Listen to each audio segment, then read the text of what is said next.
റഷ്യയിൽ നിന്നുള്ള വെടിയേറ്റാണ് Azerbaijan airlines വിമാനം കസക്കിസ്ഥാനിൽ തകർന്നു വീണതെന്നും അവർ കുറ്റസമ്മതം നടത്തണമെന്നും അസർബൈജാൻ പ്രസിഡന്റ് ഇൽഹാം അലിയേവ് പറഞ്ഞു. 38 പേരുടെ മരണത്തിനിടയാക്കിയ വിമാനാപകടത്തിന്റെ കാരണം മറച്ചുവെക്കാൻ റഷ്യ ശ്രമിച്ചുവെന്നും അലിയേവ് പറയുന്നു. കസക്കിസ്ഥാനിൽ വിമാനം തകർന്നു വീണ സംഭവത്തിൽ റഷ്യൻ പ്രസിഡന്റ് വ്ളാഡിമിർ പുടിൻ ക്ഷമ ചോദിച്ചതിന് പിന്നാലെയാണ് അസർബൈജാൻ പ്രസിഡന്റിന്റെ പ്രതികരണം. ദാരുണ സംഭവമെന്നാണ് പുടിൻ സംഭവത്തെ വിശേഷിപ്പിച്ചത്. അസർബൈജാൻ പ്രസിഡന്റുമായി പുടിൻ ഫോണിൽ സംസാരിച്ചുവെന്ന് റഷ്യ വ്യക്തമാക്കി.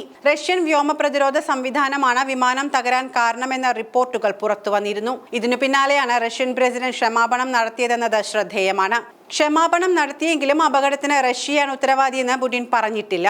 റഷ്യയുടെ വ്യോമ മേഖലയിൽ അപകടം നടന്നതിനാലാണ് ക്ഷമ ചോദിച്ചതെന്നാണ് റഷ്യ വ്യക്തമാക്കുന്നത്. യുക്രൈൻ ഡ്രോണാക്രമണം തടയാൻ ഗ്രോസ്നിയിൽ വ്യോമ പ്രതിരോധ വിഭാഗം ശ്രമം നടത്തിയിരുന്നുവെന്ന് റഷ്യ ഔദ്യോഗിക വിശദീകരണത്തിൽ പറയുന്നു. അതേസമയം ഇതുമൂലമാണോ വിമാനം തീപിടിക്കാൻ ഇടയായതെന്ന് വിശദീകരിച്ചിട്ടില്ല. ബാക്കുവിൽ നിന്നും ദക്ഷിണ റഷ്യയിലെ ഗ്രോസ്നിയിലേക്ക് പുറപ്പെട്ട അസർബൈജാൻ എയർലൈൻസ് വിമാനമാണ് കസക്കിസ്ഥാനിൽ അക്തൌവിൽ തകർന്നു വീണത്. റഷ്യൻ വ്യോമസേന വിമാനം വെടിവെച്ചിട്ട് ാണ് ആരോപണം ഉയർന്നിരുന്നത്. റഷ്യൻ പ്രസിഡന്റ് വ്ളാഡിമിർ പുടിൻ ക്ഷമ ചോദിച്ചതിന് പിന്നാലെയാണ് ഇൽഹാം അലിയേവിന്റെ പ്രതികരണം. വിമാനം റഷ്യ വെടിവെച്ചിട്ടതാണെന്ന് പൂർണ്ണ വ്യക്തതയോടെ പറയാൻ കഴിയും. ഇത് മനഃപൂർവ്വം ചെയ്തതാണെന്ന് ഞങ്ങൾ പറയുന്നില്ല. പക്ഷേ അങ്ങനെ സംഭവിച്ചു. സംഭവത്തിൽ മാപ്പ് പറയുന്നതിന് പകരം തെറ്റായ വിവരങ്ങൾ പ്രചരിപ്പിക്കാനാണ് റഷ്യ ശ്രമിച്ചതെന്നും കുറ്റം സമ്മതിച്ച് സൗഹൃദ രാജ്യമായ അസർബൈജാൻ ജനങ്ങളോട് സത്യാവസ്ഥ അറിയിക്കണമെന്നും അസർബൈജാൻ പ്രസിഡന്റ് ആവശ്യപ്പെട്ടു.